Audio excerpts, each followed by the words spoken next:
Thank you very much ma'am यहाँ पर आने के लिए. You are quite the globe trotter these days. आपको हम देखते हैं डावोस में टॉकिंग अबाउट पॉलिसी.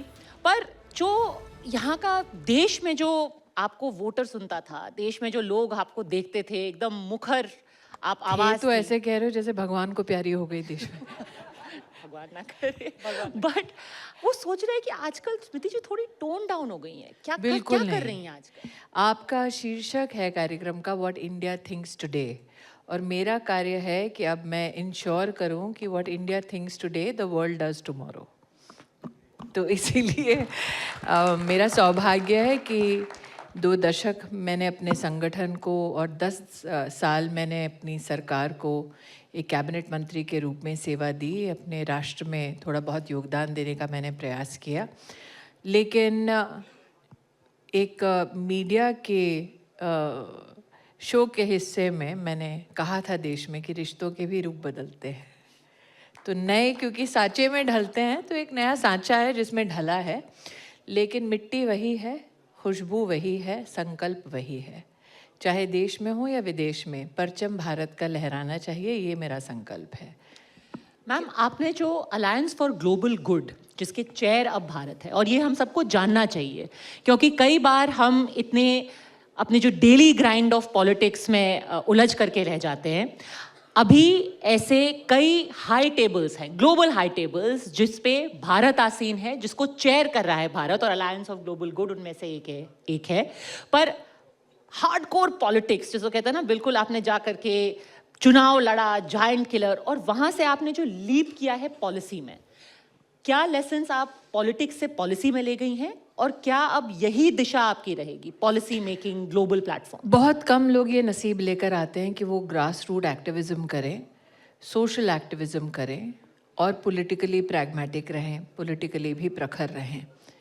उनमें से भी कम लोगों को ये मौका मिलता है कि अपने देश में, अपने ज़िले में और ज़िले के साथ साथ ब्लॉक या गांव हो, वहाँ पर भी काम करें, सेवा दें.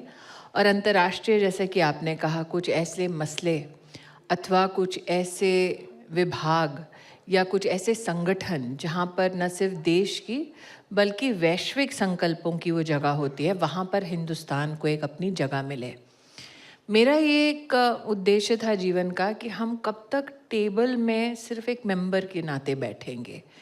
एक कल्पना ये थी कि हम क्यों ना अपना एक टेबल बनाएं जिसके मुखिया हम हों, जो अलायंस फॉर ग्लोबल गुड है. और ये वर्ल्ड इकोनॉमिक फोरम में मैंने इसकी शुरुआत की. विश्व भर के 10,000 सबसे जो टॉप विख्यात कंपनीज़ हैं वो इसमें आए. विश्व भर के जो टॉप पॉलिसी मेकर्स हैं, थॉट लीडर्स हैं, वो इसमें आए. तो चाहे वो आपका मास्टर कार्ड जैसा एक संगठन हो, चाहे B20 में आज हम को चेयर कर रहे हैं साउथ अफ्रीका में, और उसमें हमें डिजिटल ट्रांसफॉर्मेशन में सहभागिता देने का मौका मिल रहा है. हिंदुस्तान में जिस प्रकार से महिला और आर्थिक विषयों पर उद्योग की दृष्टि से हम महिला को सशक्त करने का प्रयास कर रहे हैं, वही टेम्पलेट अब कॉमनवेल्थ सेक्रेटेरिएट में हम 56 राष्ट्रों में हिंदुस्तान का टेम्पलेट लेकर जाने वाले हैं. साथ ही साथ इंडोनेशिया के राष्ट्रपति, उनकी उदारता है कि मेरे कार्यकाल में प्रधानमंत्री जी के नेतृत्व में महिला और बाल कल्याण के जितने मैंने कार्य किए अथवा टेक्सटाइल्स में मेरे जितने कार्य हुए, तो प्रधानमंत्री जी से प्रेरित हो कई ऐसे कार्यक्रम वो अपने राष्ट्र में करना चाहते हैं. और मुझे लगता है कि भारत का लोहा इसलिए भी अब माना जाता है जब आपके देश की पॉलिसी कोई और देश उसे अपनाना चाहे, क्योंकि वो आपके देश में गरीब से गरीब व्यक्ति पर उसकी छाप छूटते दिखता है. तो मेरे लिए एक हिंदुस्तानी होने के नाते इस बात का गौरव ज़रूर है कि मैं ऐसे अंतर्राष्ट्रीय खेमों में अथवा ऐसे अंतर्राष्ट्रीय मंचों पर, चाहे वर्ल्ड बैंक हो, चाहे यूनाइटेड नेशंस हो, वहाँ सिर्फ एक महज आवाज़ नहीं बल्कि एक डिसाइसिव फैक्टर बन के हम वहाँ पर काम कर रहे हैं. लेकिन भारत में भी वो काम जारी रहे, ये मेरा एक कहीं ना कहीं एक एफर्ट रहता है, एक कोशिश रहती है. तो इस साल भारत में 300 जो सबसे पॉपुलस हमारे शहर हैं, जहाँ पर महिला उद्यमी जो मात्र 25 लाख कमाती है, प्रधानमंत्री जी ने एक नारा दिया लखपति दीदी का.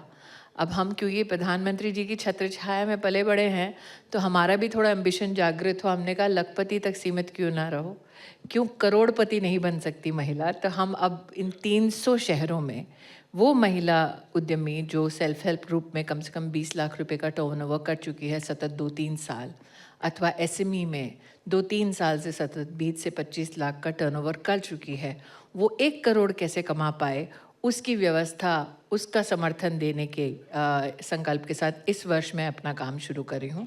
लेकिन मेरी शर्त हमेशा ये रहती है कि सरकार पर निर्भर होकर ये काम नहीं करूँगी, क्योंकि हमारे संगठन में ये सिखाया जाता है कि लोकतंत्र में सरकार एक हिस्सा है। लोकतंत्र की नींव और लोकतंत्र की सबसे बड़ी जो ताकत है वो जनता है।